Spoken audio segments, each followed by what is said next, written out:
Parce que là, je pense qu'à cette voiture-là, tu t'es fait plaisir. Madame aussi, je pense. Elle est pas là, je l'ai pas vu. Oui, elle est là? Elle est où, madame? Bon, je la bien, je vous laisse la main. Alors, cette Riley, merci. Tu l'as acheté il y a, on l'a vu pour la première fois à Guignon, tu l'avais depuis peu. C'est pas, alors, vous connaissez la marque déjà? C'est une anglaise, bien sûr, ça on sait. Riley, c'est vieux comme marque, hein. C'est des voitures sportives qui ont été conçues avant la guerre. Il va nous en dire plus parce que je ne connais pas trop la marque. Et ce sont des voitures très typées, c'est le moins qu'on puisse dire. Enfin, ça marche. Oui, ça marche. Alors, ça va peut-être parler maintenant. Donc, cette voiture, tu l'as depuis peu? Oui, je l'ai depuis le mois de mai. Et j'allais dire, on n'achète pas cette voiture-là par hasard.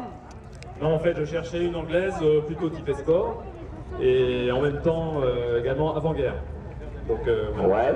Et donc, Riley revenait en tête de liste? Donc, Riley, oui, en effet. Riley, pardon, Riley. Oui, en anglaise. Ouais, Riley, ouais. Moi, je dis Riley, ouais.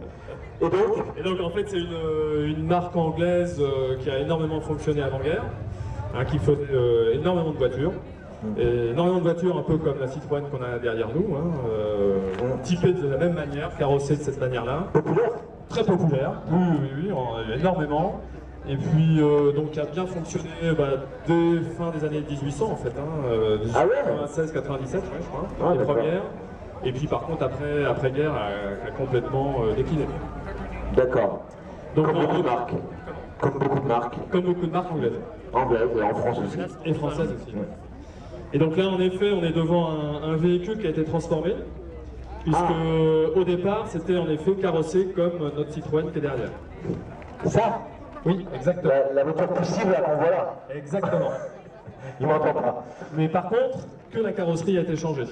Tout ce qui était de base, donc châssis, moteur, boîte de vitesse. Le châssis qu'on voit là, c'est le châssis qu'on voit là. Tout à fait, exactement. L'épaisseur que vous voyez en bas. Donc c'est le pignon. Voilà, le châssis on voit très bien. Voilà, le châssis. Vous voyez? Donc voilà, le châssis est de base. Le châssis est de base, le moteur de base, ainsi que la boîte de vitesse. D'accord. Donc les trois éléments essentiels par rapport surtout à ce genre de voiture. Et après, dessus, on a greffé. Et dessus, en effet, alors, les Anglais font ce que vous voulez, quoi. À la demande. À la demande. Donc comme Riley faisait aussi des voitures de sport, mais vraiment faites pour la course. Ouais. Ici, certains ont été au Mans Classique cette année. On a eu beaucoup de Mans Classique cette année. Exactement, il y avait des Riley qui couraient. Donc il y avait deux types, hein. Il y avait des Sprite, et puis il y avait des Nine Popo. Oui. Parce qu'en fait, c'était des voitures de sport faites pour les courses anglaises. Anglaises. Voilà. Donc elles sont légèrement plus longues, le châssis était similaire, mais le moteur est différent. Parce que là, on a un 4 cylindres, on pourra regarder, alors que... Quand on voit la voiture, on s'imagine que tu as un V12 en ligne. On pourrait le mettre, mais après, on n'a plus de place pour les jambes. D'accord. Hein, donc dans le capot, on a la moitié pour les jambes, la moitié pour le moteur. Donc les jambes, ils arrivent à peu près à ce niveau-là. Exactement. D'accord. Et le moteur est ici. C'est vrai qu'on a un traitement qui est assez impressionnant. Hein. Ah oui. Alors en effet, une difficulté avec ce genre de voiture, c'est qu'il faut pour tourner. Parce que le rayon de braquage est très grand. Ah ouais. Donc, sur les petites routes, il faut faire gaffe. D'accord. C'est pas évident. J'ai vu madame la conduire. Ah oui, c'est une voiture qui se conduit très très bien. Ouais. Et je me disais, ça va être dur à conduire. Non. Pas du tout. Pas du tout. Donc une femme peut conduire ce genre de véhicule. Ah oui, sans souci. D'accord. Bon, il faut s'habituer à la boîte de vitesse, puisque c'est une boîte de vitesse Wilson. Ah, tu connais bien les boîtes de vitesse Wilson? Ah oui, c'est pour ça que j'ai choisi. Voilà. C'est à Talbot, c'est la même chose, je crois. Exactement. Voilà. Donc c'est une boîte de vitesse. Alors Wilson, pour ceux qui ne connaissent pas, c'est une boîte de vitesse qui est dite présélective. Voilà. Donc vous sélectionnez votre vitesse là justement sur le petit loquet qui se trouve derrière le... On va en montrer au public. Donc on sélectionne grâce à ce petit voilà le sélecteur. Hein, sélecteur. 4 vitesses. Alors comme ça et après. Et après c'est avec la pédale d'embrayage que la vitesse s'embraye. D'accord. En débrayage. On en envie, voilà, tout simplement. D'accord, comme une voiture classique, presque. Presque comme une voiture classique. Voilà. L'intérêt, c'est dans les virages, c'est qu'en fait, on peut présélectionner sa vitesse avant de la passer. Avant le virage. Avant le virage. Ah, d'accord. Dans le virage, on passe la vitesse. Ah, Cette ok. vérité, c'était fait surtout pour les courses, Ouais. ce genre de choses. Ça a l'air assez simple comme ça quand tu décris. Oui, après il faut prendre la pratique. En pratique. C'est pas compliqué. Bon, Surtout sur cette boîte-là qui est très souple. Ouais. C'est une petite boîte par rapport à celle de la Tabio qui était la génération d'après. alors quand je vais me mettre dans l'axe de la voiture, je vois que le tableau de bord est décentré sur le passager. C'est le passager qui te lit les compteurs. C'est ça, voilà. Sinon, de toute façon, derrière le volant, vous voyez pas les Le volant qui est grand. Ouais. Alors, il n'est pas si grand, je pense que c'est. De toute façon, bon, celui-là, il a été remplacé. Hein. Oui, les volants de l'époque ne devaient pas être beaucoup plus grands, en fait. Ouais. Oui, c'est vrai qu'on a vu, on a vu puis au niveau des volants. Ouais. Donc cette voiture-là, donc tu l'as achetée il y a quelque temps, telle quelle, comme ça. Tel quel, tout à fait. J'ai fait juste des vérifications mécaniques. Bon, comme toute anglaise, elle fuit un peu. Je ne sais pas si vous avez vu, il y a quelques gouttes. Tant que ça fuit, c'est qu'il y en a encore. Voilà, exactement. Donc, vérification d'huile régulière, que ce soit boîte de vitesse et moteur. D'accord.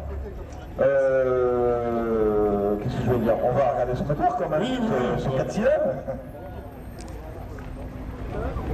Comment vous l'avez trouvé le public, cette voiture? Ah ouais, donc quand tu ouvres, on a la partie moteur et la partie qui cache les pieds en fait. Voilà. C'est du bois. C'est du bois. En dessous, c'est du bois. Oui, ça isole un peu. Ça isole un peu, en effet. Ouais. Donc D'accord. en fait, la carrosserie, elle est. Bon, on a vu les longeons métalliques. Après, c'est une carrosserie tout alu. Et il y a Tout alu. La tout carrosserie alu. est entièrement en aluminium. Entièrement aluminium. D'accord. Et il y a quelques éléments en bois pour en effet faire la forme d'un certain nombre d'éléments. Comme les voitures d'avant-guerre. Comme les voitures d'avant-guerre. Oui, Voiture en bois. structure très classique. Voilà, de ce côté-là, il y a rien de compliqué. Donc, ce 4 cylindres, c'est un double arbre. C'est un double arbre, oui. C'est les premiers double arbres anglais qu'on voyait chez Riley. Ouais. Donc, quel est le moteur? Alors, le moteur que vous voyez là, ça s'appelle le 12.4. Le 12-4. Le 12.4, ouais. C'est le moteur le plus utilisé par Riley, en fait. Quand D'accord. vous regardez les Riley, c'est le plus costaud aussi. Ouais. Donc, quand on Incroyable. Incroyable. Donc, après, vous aviez des moteurs un petit peu plus évolués pour la course, qui sont des 6 cylindres, donc qui ont évolué par rapport à ça, Ouais. et qui sont plus fragiles. Et D'accord. donc notamment les Sprite ou les Nine que l'on a vu au Mans classique, ils ont le même évidemment allongé, 6 cylindres. On a de la place, là. Si on veut mettre un 6 cylindres, on peut. Ouais. Alors on pouvait mettre aussi les compresseurs. Pour Ah. ceux qui voulaient. Ah ouais. Voilà. Ça, Donc, les compresseurs qui sortaient à l'avant comme Ah ouais, voilà, d'accord. pour pousser un peu plus, comme faisait. Alors, explique-nous cette voiture, la puissance, le poids. Alors le poids elle est très légère, comme elle est toute en alu, elle fait entre 550 et 600 kg.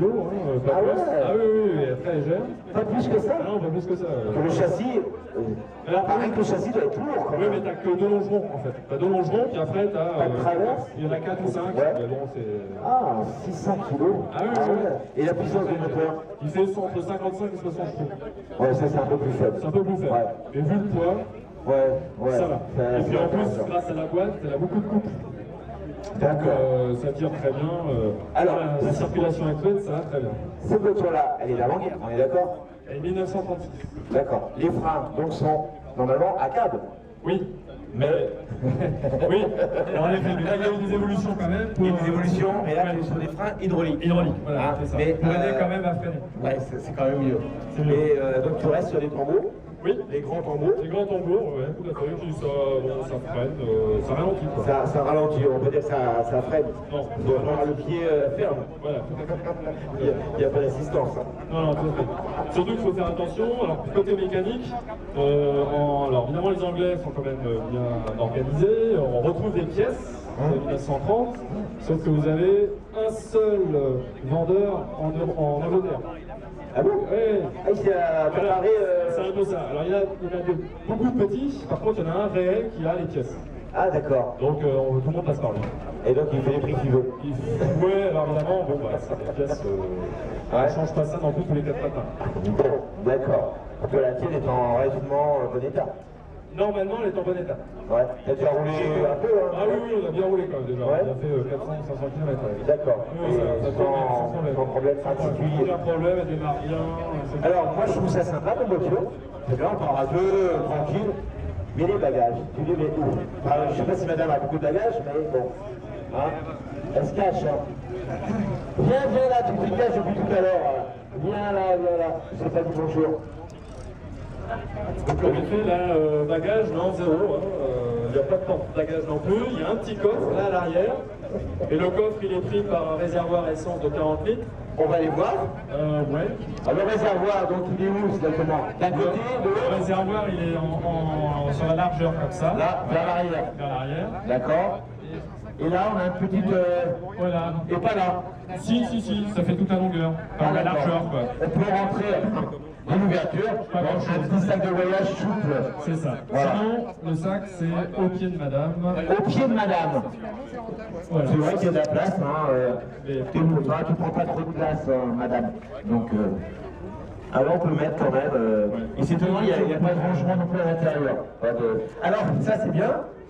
Oui, Ça c'est. tout à fait, oui. Ah, c'est juste posé. C'est juste posé. D'accord. Alors quand on freine sec, en effet, le passager a tendance à avancer un peu. C'est d'origine, c'est comme ça. Alors sur les sports, oui, c'est soit ça. Il n'y a pas d'ancrage pour des guides. Alors sur les versions sport, c'est soit ça, soit carrément on a les coques classiques. Parce que ouais, quand tu freines, du coup, tu passes au câble. Sinon, ils mettent des sièges baquets, quoi, tout simplement. Ah ouais, mais c'est moins. C'est différent. Ouais, c'est moins. Le tableau de bord, j'adore le tableau de bord. Vraiment super. Et le système du frein à main, on voit tout là. C'est d'origine. Hein, C'est d'origine. Enfin, apparemment, la partie mécanique est d'origine. Hein. Ouais. C'est tout ce qui, par contre, carrosserie, etc. Là, non. Et, par contre, comme vous voyez, le contour et puis le compte vitesse également sont bien d'origine. Hein, D'époque. Par contre, tout ça, ça fait rajouter. Oui, ça c'est des éléments plus récents. Il devait y avoir, mais c'est plus récent. Hein. D'accord. Bon, on voit que la colonne de direction a l'air réglable. C'est une impression ou on peut jouer sur la hauteur? Oui, on peut jouer sur la hauteur, d'accord. Pour la position quand même. Et alors, je remarque plein de petits détails. Je vois que l'autre côté, c'est pas symétrique. Oui, tout à fait. La partie là ouais, et là-bas. La partie conducteur est plus basse. Elle est plus. Ah oui, j'en ai pas vu. Ah oui. Madame, faut qu'elle lève la jambe. Monsieur, ça va. C'est pour ça que tu prends souvent le volant en fait. Bon, je vais pas t'aider à te mettre au volant, attends en robe. Et le tableau de Alors, bord, le plaisir de conduire. bouchonné, Il est vraiment réel là. Oui, bah déjà, en effet, c'est une voiture qui est sympa à conduire, hein, à utiliser. Bon, après, elle a des chevaux au vent, hein, aussi, Ouais. évidemment, hein. C'est vraiment à l'anglaise. Hein. À l'anglaise. C'est très sympa. On a une petite capote. C'est un couvre-tonneau, oui. C'est pas Ah, un couvre-tonneau. c'est- Et quand il pleut, tu te protèges avec un serre-tête, quelque chose. Voilà, oui. Voilà. Plus vite. On roule plus vite. Comme ça passe au-dessus. Bien sûr. Voilà. Qu'est-ce qu'on peut dire d'autre encore sur cette voiture? Alors, l'échappement, le cache échappement, c'est marchepied. Non, Ah, vaut mieux éviter quand même. on peut pas mettre le pied dessus. D'accord. Non, on évite. Donc par contre, en effet, ça a été mis pour éviter de se brûler quand on sort de la voiture. Oui, ça, j'ai bien compris ça. Ouais. Mais D'accord. c'est tout, quoi. C'est vraiment pour éviter ça. Ok.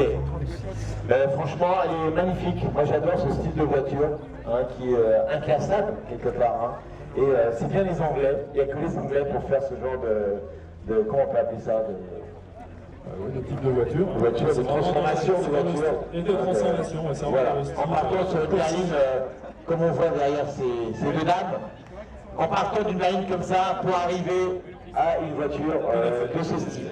Voilà. Vous pouvez l'applaudir? Applaudissez-le, Pascal Lamini, avec sa raille. Madame aussi, hein, parce que je sais que madame aime bien conduire et qu'on lève le volant. Et c'est vraiment un plaisir de rouler avec ce genre de voiture.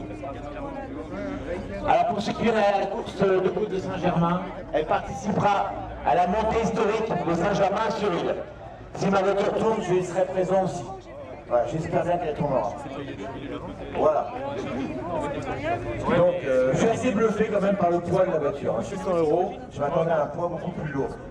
Voilà. On va laisser repartir parce qu'on a pris du retard. Et on va passer à la moto. Et la Morgane et applaudissez-le encore une fois. Sentez l'odeur, vous sentez l'odeur.